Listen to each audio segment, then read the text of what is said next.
¿Qué tal? ¿Cómo les va? Bienvenidos a una nueva emisión de LBA. Señor Mario Rojas, ¿cómo anda? Sebastián Silenzi, buenas noches, buenas tardes, buenos días. Como quieras vos, es lo mismo, me da lo mismo.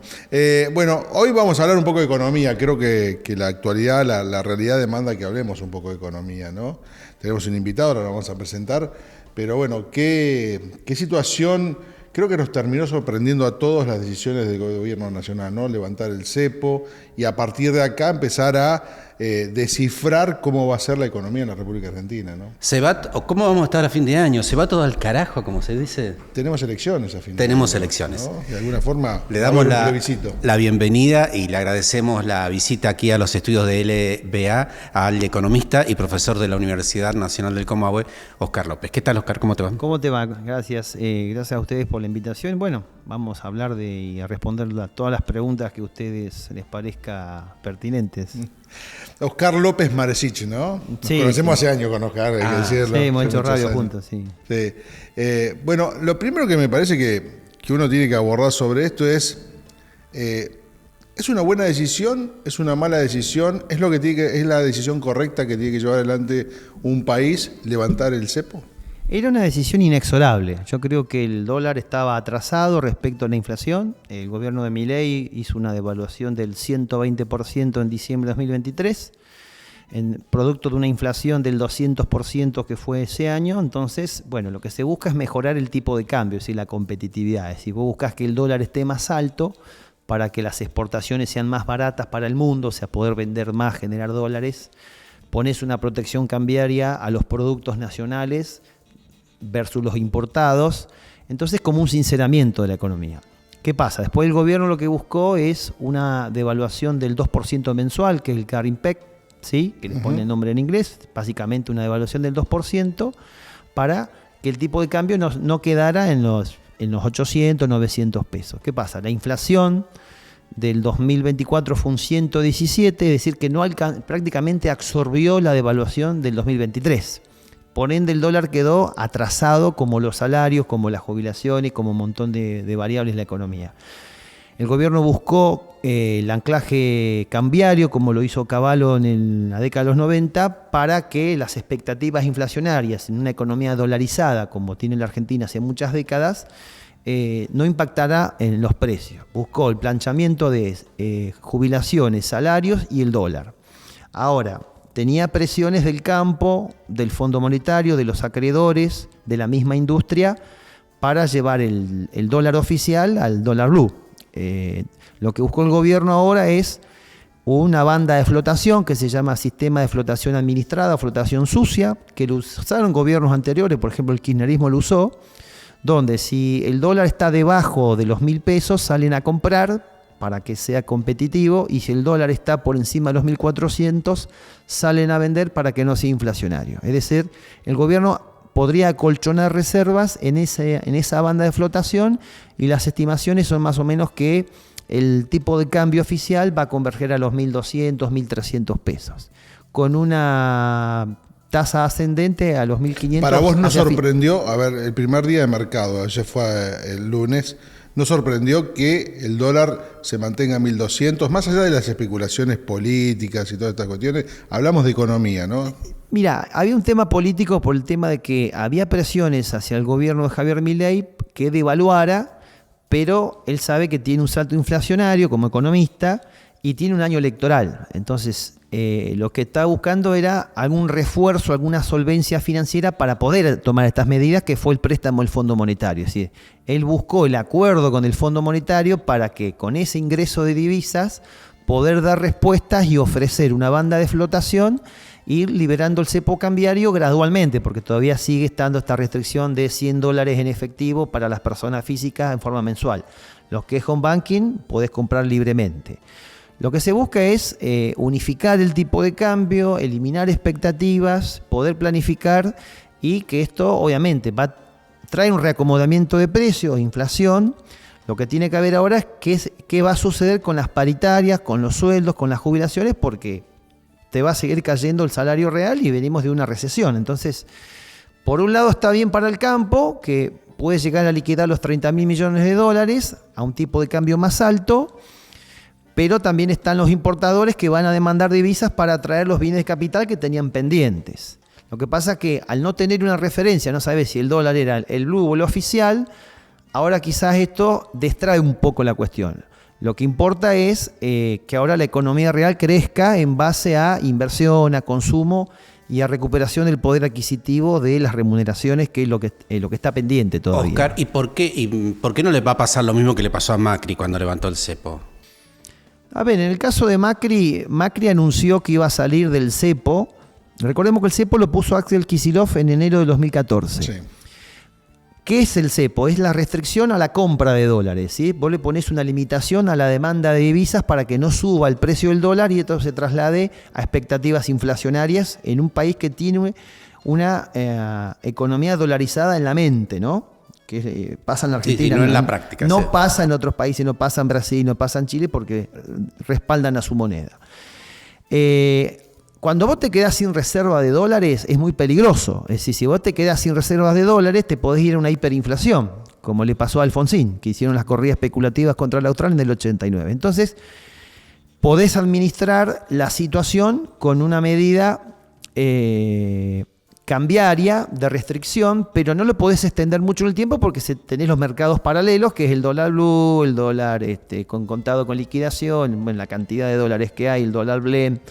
Bueno, en el caso de Macri, en diciembre de 2015 anunció que el dólar iba a pasar de 10 pesos a 14 pesos, pero ya los precios de los que llaman los productos transables, que son los que se exportan, importan, básicamente alimentos, cereales, oleaginosas, ya habían subido un 40% equivalente a la devaluación de ese momento.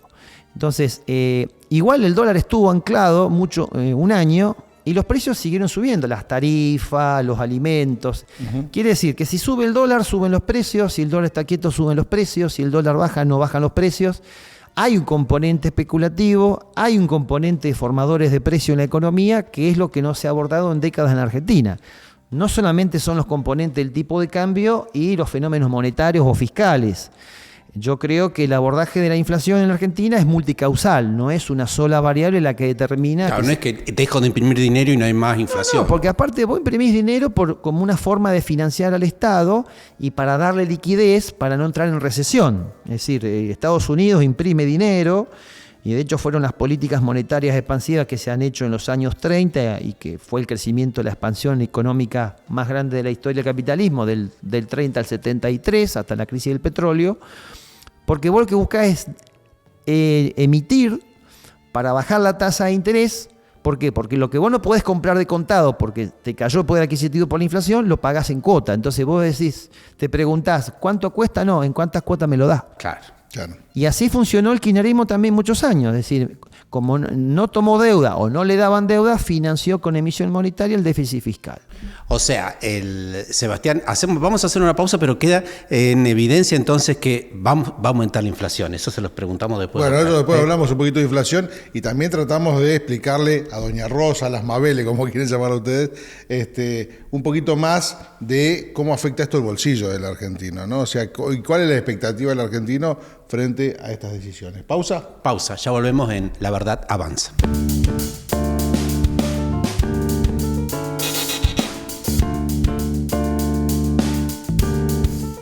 Superávit, superávit, superávit. ¿Sabes qué significa superávit? Más paseos costeros, 3.000 cuadras de asfalto, como estamos desarrollando en Rincón de Emilio, en Confluencia y en Valentina. Superávit son 3 nuevos barrios de loteos con servicio. Y superávit es toda la ciudad iluminada con iluminación LED, moderna y dinámica. Eso es superávit. Apart Hotel Rivadavia 815, en el corazón de Neuquén. Habitaciones diseñadas para tu confort, desayunos exquisitos y un salón para eventos que hará que cada ocasión sea inolvidable. Reserva tu estadía y viví una experiencia única.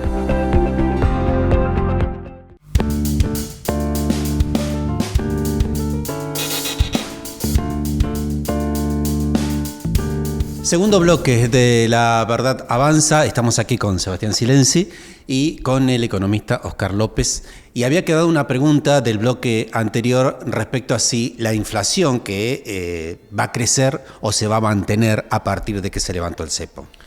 A ver, la inflación El último dato es un 3,7 que dio en marzo, probablemente la tasa sea superior.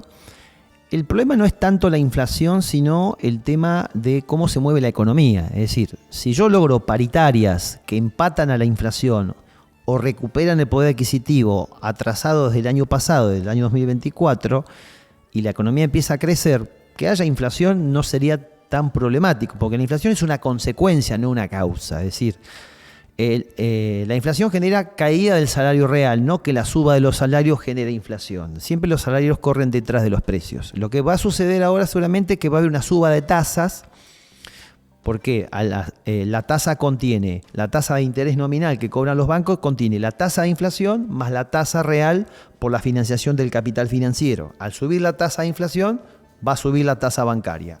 Entonces ya subió 7 puntos, pasó del 30 al 37% en los plazos fijos. Consejo, aquel que tiene la posibilidad de hacer un ahorro, que pueda ir colocando un plazo fijo, porque la tasa de interés va a tender a la ascendencia. Los bancos van a tener que hacer algo también respecto a esto, ¿no? Y uno entiende que van en ese sentido, donde van a subir la rentabilidad de los plazos fijos, eso para competir un poco con esto del dólar. Claro, también, el tema es que se puede encarecer un poco el crédito y vos necesitas crédito en época de inflación, porque lo que no podés comprar de contado lo pagás en Como cuotas. decía en la anterior, Claro, el tema es el que no está registrado en blanco y no tiene paritaria, ese la va a sufrir más. En un país con el 40 y pico % de desocupación, de pobreza, ¿no? yo creo que hay más. ¿Por qué? Porque Marcos Labaña está midiendo la canasta sin los medicamentos y los alquileres. Y los alquileres, más en Neuquén, superan el 50% de tu ingreso familiar. Yo creo que una familia tipo necesita por lo menos 2 millones de pesos para poder, para decir no ser pobre. Acá lo que necesitamos es un plan económico que no se base solamente en lo financiero, sino que traccione trabajo, traccione salario en actividades importantísimas como es la industria, como es la construcción, la obra pública, como es el comercio, el turismo. Probablemente esta fuga de divisas que se iba vía comercio exterior hacia Chile, con este acomodamiento del tipo de cambio, ya no sea tanto. Entonces, porque ahí favorecía un dólar barato, favorece la salida de dólares, un dólar alto favorece la entrada de dólares.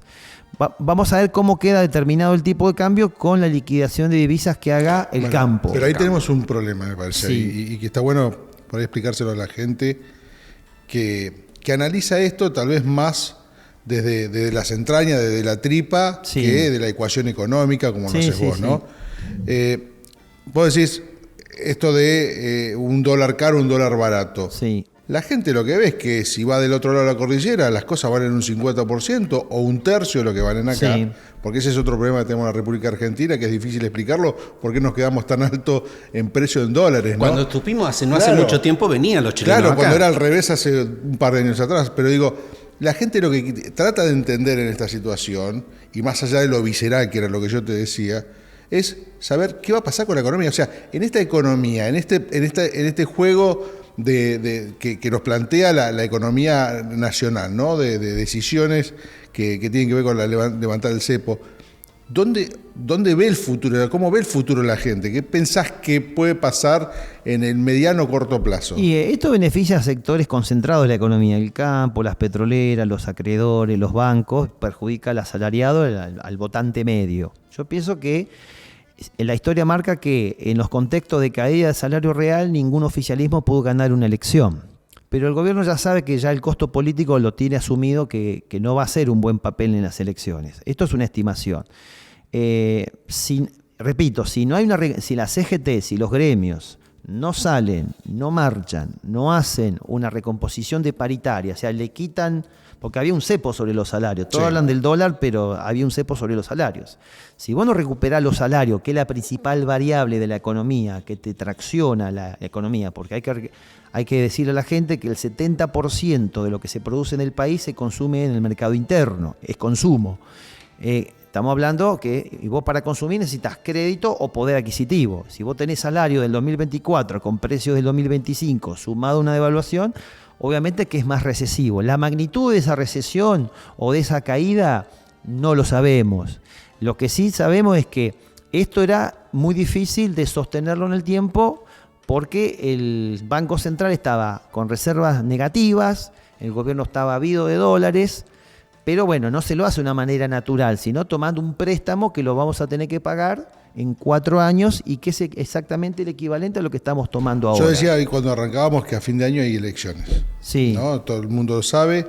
26 de octubre. Claro, 26 de octubre. Digo, y estamos frente a un gobierno que toma la decisión de levantar el cepo, como decís vos, favorecer un sector que es minoritario, donde están los capitales concentrados, que es el campo, las petroleras, lo que fuere, Sí. y perjudicar a un sector que es el mayoritario, que es el asalariado, Sí. el empleado. Digo, ¿realmente a fin de año crees que no va a haber ningún cambio? Te lo pregunto a vos ya como analista económico, ¿no? Que no va a haber ningún cambio, porque digo, si no es una jugada un poco extraña que la que hace el gobierno. O sea, vos podés aguantar visceralmente hasta un cierto punto. Ya después el bolsillo, que es el órgano más sensible que tenemos los humanos, cuando se lo tocas de una manera feroz, bueno, evidentemente aparecen las reacciones, ¿no? Mira, te lo voy a hacer comparativamente sin elogiar a la persona que te voy a mencionar. Si fuera Macri, podría haber un cambio, porque Macri un poco más de la política y tal vez estaría dispuesto a ser más laxo en las paritarias. Pero como es Javier Milei que va a fondo, que él esto de la motosierra, la licuadora, y que él puede desacelerar un poco, ¿no? Pero no cambia el ritmo, yo creo que él va a seguir con esta postura del ajuste fiscal. De hecho, va a hacer las exigencias de lo que vino el secretario de la Reserva del Tesoro de Estados Unidos. Es decir, van a tratar de apretar las clavijas con el superávit fiscal, esto es, contener el gasto público, licuarlo en términos reales, de los cuales el 50% del gasto son jubilaciones, presupuestos. Van a seguir con el esquema tributario hasta que vengan las reformas que pide el fondo, que no son las que necesita el país, creo yo, sino las que pide el fondo, y que el proceso inflacionario a lo mejor no va a ser el del diciembre de 2023 porque ahí fue un 120% de evaluación, acá es un 30%, acá es un tercio de lo que fue hace un año y medio atrás. Lo que me preocupa es que la economía viene en recesión y no tiene repunte, entonces vos ves que han cerrado 16.000 pymes, han echado 200.000 personas, hay más de un 40% en la pobreza, más de un 15% en la indigencia, y eso es lo que realmente importa, porque todos hablan de las variables financieras, los que viven de la tasa de interés, del carry trade, esto es ganar por diferencia de tasas, pero nadie habla de recuperar los salarios, las jubilaciones que están atrasadísimos. Entonces hay un tema redistributivo. La inflación es una puja distributiva entre los que viven de un salario y a través de los sindicatos buscan mediante paritarias recomponer su poder de compra y aquellos que trasladan a precio para mantener sus márgenes de ganancia. Es decir, insisto, la inflación es una consecuencia por un desequilibrio macroeconómico producto de que no hay. Vos hablabas de Chile. Hay 4 factores que hacen que sea más caro Argentina que Chile. Primero, el tema impositivo. Acá tenés mucho más impuestos que allá. Segundo, la logística. Argentina es un país muy grande donde los costos de traslado, de fletes, se activan al precio final de compra o de venta. Tercero, la concentración económica en sectores claves como es los alimentos, bebidas, servicios, combustible. Y cuarto, la expectativa inflacionaria por una mente dolarizada de hace 50 años, donde pensamos más en lo financiero y lo cambiario que en lo productivo de la economía real. Y eso es lo que nos atenta a nosotros, porque vos devaluás en Brasil y no tenés la inflación que tenés acá. Claro. Tenemos que hacer una nueva pausa y te voy a dejar otra pregunta colgada para el próximo bloque que tiene que ver ya, como para también tratar de entender cuál es el futuro a partir de las decisiones que se toman. O sea, arrancamos esta entrevista preguntándote si estaba bien o estaba mal, cómo veían ustedes los economistas las decisiones que se toman, si este es el camino correcto que tiene que tener un país para pensar en la evolución de una economía, ¿no? En la posibilidad de decir, bueno, cierro el cepo, o sea, termino con el cepo, van a llover inversiones del exterior a la República Argentina, se va a generar mayor mano de obra, pero eso me lo contás después de la pausa. Dale. ¿Hacemos la pausa? Ya volvemos. Ya volvemos, dale.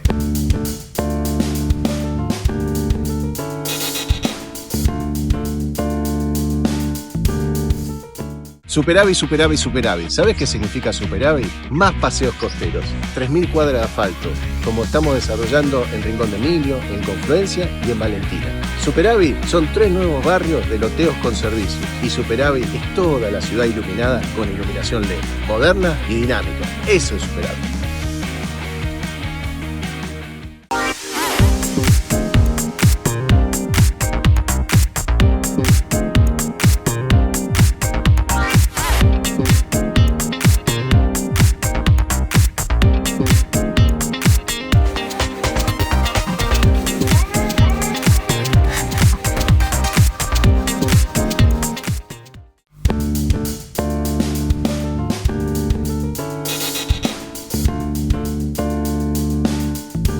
Bueno, tercer y último bloque, quedó pendiente una pregunta, Oscar, que tenía que ver ¿Se con podía esto. hacer otra cosa? Claro, se podría hacer otra cosa, pero digo, también esto de ¿qué va a pasar? Que si esta es la decisión correcta desde la economía, ¿no? Ya de una cuestión más matemática, si es un camino correcto el que se toma para tratar de traer o atraer esas inversiones que necesita la República Argentina para generar mayor empleo, mayor flujo. Bueno, vos sabés que yo ideológicamente no coincido con el gobierno, pero hay una cuestión. Yo creo que el gobierno tomó un camino intermedio. Primero buscó cómo financiarlo, es tomando el préstamo con el fondo. Segundo es postergó en el tiempo la devaluación, porque esto es como una devaluación encubierta. Tomó un camino intermedio. Lo que pasa que estos son medidas, no es un plan económico. Un plan económico tiene que tener una política de ingreso, una política tributaria, una política de crédito, una política de recomposición de los saberes jubilatorios. Un plan económico. Claro, exactamente. Entonces, si vos devaluás, pero vos no recuperás los salarios, en el 2001 también, en 2002 se devaluó, pero los salarios cayeron, cayó la inversión, el consumo. Vos necesitas recuperar las variables que son los motores del crecimiento de la economía. ¿Para qué querés que la economía crezca? Para generar trabajo. ¿Para qué querés generar trabajo? Para generar salario y consumo. Entonces, lo que tiene que rediscutirse es el tema de lo que cobra la gente hoy. Hoy los salarios están por el piso, los alquileres son muy elevados, el tarifazo se va a seguir manifestando, el 50% de la gente todavía sigue estando subsidiado en alguna tarifa. Entonces aumentaron un 600% en los lugares metropolitanos. Acá por ahí se siente menos porque ya veníamos pagando algo más caro.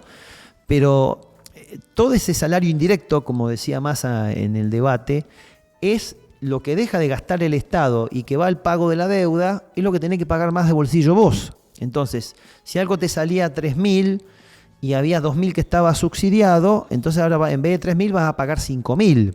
Entonces, ¿dónde está el tema? ¿Quién paga los costos de esto? Me parece que si el gobierno no tiene una política, se sienta con los sectores industriales, reactiva la obra pública, se sienta con los gobernadores, ahora que viene el tema de la coparticipación, el tipo de cambio no va a alcanzar, es simplemente una señal como para arreglar algo en lo macro, pero que te genera descompensación o desequilibrios en otros sectores en lo micro, en las pymes, porque vos ponele a la pyme y le bajás los impuestos, suponete, o le das créditos, pero si las pymes no venden, no pueden cubrir los costos fijos, o sea, la inversión en capital humano que lo generan las pymes, que es el 80% de la fuerza laboral, dependen de las ventas, es decir, el consumo popular. Por eso insisto que tenés que recuperar los salarios. ¿Para qué? No solamente para protegerte de esta devaluación / inflación, sino porque ya vienen atrasados. Entonces, ¿por qué una variable sí y otra no? En toda decisión de política económica hay ganadores y perdedores. El tema es qué costo político está dispuesto a asumir el gobierno con estas medidas. ¿Neuquén se beneficia, Oscar, con esto? Mirá, Neuquén se perjudicó por el tema de la guerra comercial que hizo Donald Trump. ¿Por qué? Porque baja el precio internacional del crudo un 20%, pero al recuperarse con el valor del dólar, viste que se calcula las regalías, el precio internacional del crudo por el tipo de cambio, eso determina el precio final de lo que nosotros cobramos de entre un 12 y un 15% de regalías. Bueno, hay una compensación parcial por la suba del dólar. En términos de ingresos fiscales a la provincia le sirve. O sea, le entran más billetes. Claro, más allá de que el gobernador Rolando Figueroa anunció un 12% de recorte en todos los ministerios y estamentos y empresas públicas provinciales.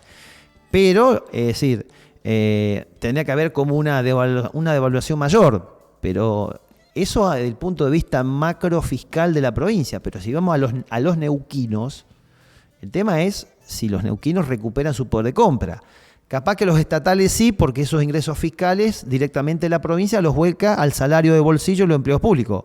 Pero el sector privado, ¿cómo hace? Si no hay una paritaria. Entonces, es muy desparejo el tema de la distribución, de las cargas, del ingreso y de los impactos de las medidas macroeconómicas. Porque eso va sector por sector. No todos cobran lo mismo. Un empleado de comercio no cobra lo mismo que un petrolero. Un docente universitario no cobra lo mismo que un empleado de la construcción. Yo te pongo en mi caso, en los docentes universitarios tenemos entre un 50 y un 71% atrasados los salarios por congelamiento de la política pública del año pasado cuando esa ley que iba a financiar la recomposición salarial, después se terminó dando vuelta porque varios diputados cambiaron la voluntad de su voto. Entonces, es una discusión política la economía, por eso es política económica, tan ligados como siameses. Pero bueno, y el saldo que es positivo para la provincia, negativo tal vez para una parte importante de la población. La devaluación la ayuda ante la guerra comercial que hizo bajar el precio del crudo por las barreras arancelarias que anunció Donald Trump, que la suspendió por 90 días, ¿sí?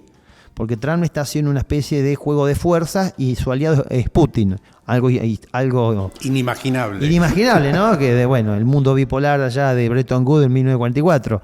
Pero la provincia de Neuquén probablemente pueda amortiguar mejor con esta suba del tipo de cambio, o sea, suba del dólar, devaluación del peso, aunque esto va a encarecer los precios, obviamente, de las cosas en la economía regional. Es decir, a las arcas de la provincia sí la beneficia. Ahora, a Doña Rosa, como vos te gusta decir, Seba, y eso se le va a complicar, porque la inflación no discrimina entre neuquinos, rionegrinos, clase media, clase baja, los precios suben y golpea fuertemente los bolsillos.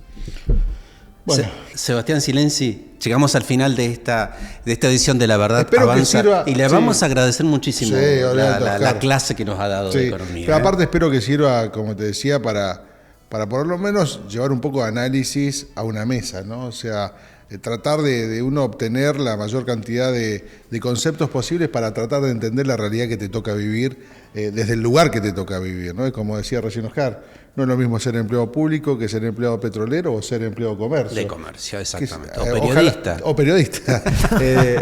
Hay que... Bueno, también, pasó el chivo de profesor universitario. Así que bueno, nos encontramos en la próxima edición de La Verdad Avanza. Otra vez, muchísimas gracias, Oscar López, por acceder a esta entrevista. Bueno, gracias a ustedes, muy lindo el estudio y el programa, y bueno, y esto sirve a la gente para ilustrar un poco lo que nos pasa, ¿no? Porque se habla tanto en las redes sociales que se genera mucha confusión a veces, ¿no? Así que gracias a ustedes. Bueno, hasta la próxima. Nos reencontramos la próxima semana. Chau.